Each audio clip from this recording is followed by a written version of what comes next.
Good morning, everyone.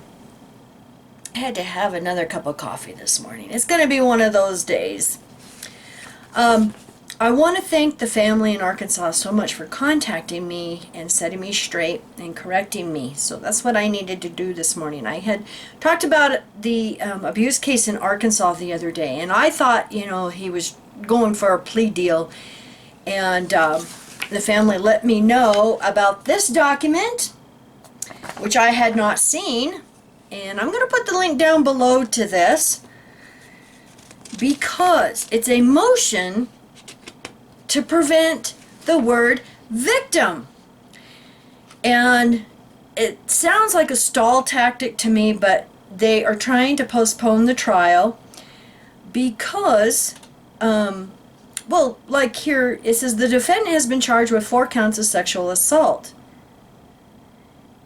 Number 3, the defendant has reason to believe and anticipates that the prosecutor and or the state's witnesses may refer to the accusers as victim during trial, and defendant hereby objects and moves this court to prevent any and all references or labels.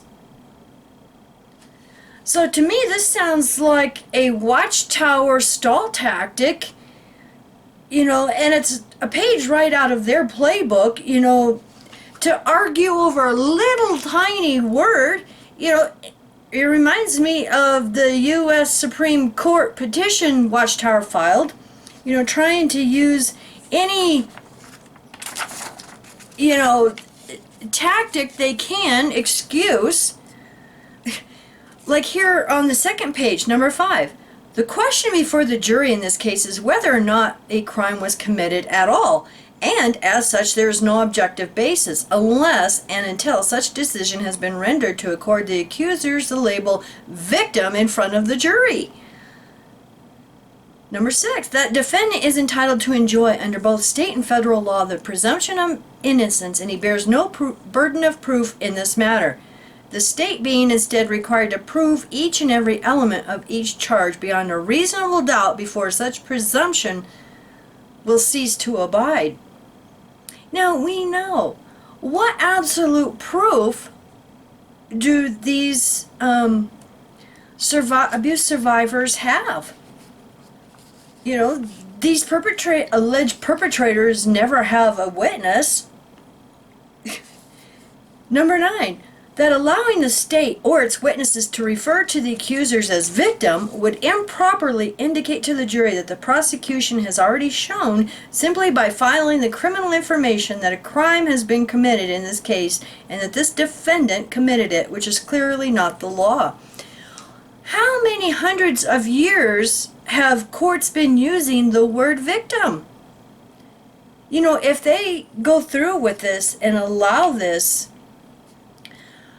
my goodness, do you know what that would do for all victims?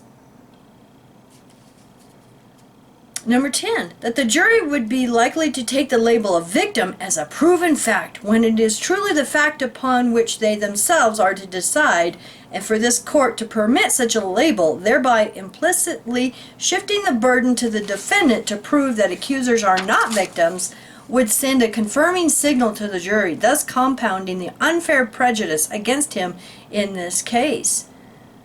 Well, when you've got 4 of them at this point, but this is an argument against words. Wow. So anyway, thank you guys. I appreciate you letting me know on this, and I will put the link down below to this.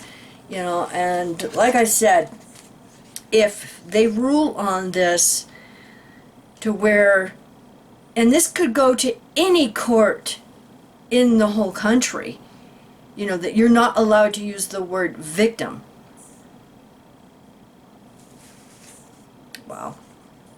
All right, now I want to thank Lowe very much because he let me know about an article in the Orange County Register, and I will put the link down below. This was published yesterday. Second arrest made in Wildamar's Faith Baptist Church sex abuse scandal. Less than a year after a former youth pastor at Wildamar's Faith Baptist Church was accused of molesting 3 teenage girls, another former staff member has been arrested for allegedly sexually abusing a student at the church's school nearly 30 years ago. Laverne Paul Fox, the former principal at Faith Baptist Academy and former bus director for the church, was arrested Monday in Erie, Pennsylvania, and extradited to California, where he was held at the Robert Presley Detention Center in Riverside on a $120,000 bail. I'm not going to read this whole thing, but he was charged with 3 felony counts of child molestation involving a girl under the age of 18. The alleged sexual abuse occurred about July 1990, according to the criminal complaint. Now, it's interesting because this article mentions that the pastor is accused of covering this up. So typical. You know, the Catholic Church and Jehovah's Witness organization has been blasted for the same thing. It's about halfway down, I believe. Durbin and Montiero's victims accused longtime church pastor Bruce Goddard and his wife of covering up the sexual abuse, never contacting the police, blaming the victims, and transferring the accused staffers to other churches, both locally and out of state. It's interesting, newspapers are allowed to use the word victims. Is that going to change now to where they won't be allowed to use the word victims? I digress. It was unclear Wednesday if Goddard could face criminal charges for not reporting the sexual abuse involving his church staff and members.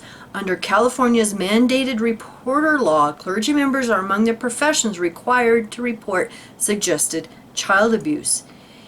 You know, and I would like to see them start charging these pastors and elders for not reporting this abuse. And I wish this law would go nationwide. Because I think if some of these elders and circuit overseers and pastors started getting prosecuted, you know, priests, for not reporting it, I think you'd see a lot more of these reporting these incidences that here.